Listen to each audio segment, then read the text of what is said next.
In today's tutorial, I'm going to show you how to always show or display website titles in tabs on your Safari web browser. So this should hopefully be a pretty straightforward process, guys. And without further ado, let's go ahead and jump straight into it. So what I have to do is select the Safari button up in the menu bar and then go down and select Settings. And now you want to select the Tabs button up here at the top.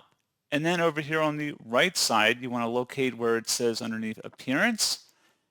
Always show website titles and tabs. Go ahead and check mark that to always show the website titles and tabs, and then just close out of here to save, and that's all you have to do.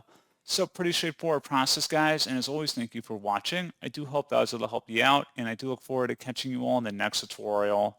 Goodbye.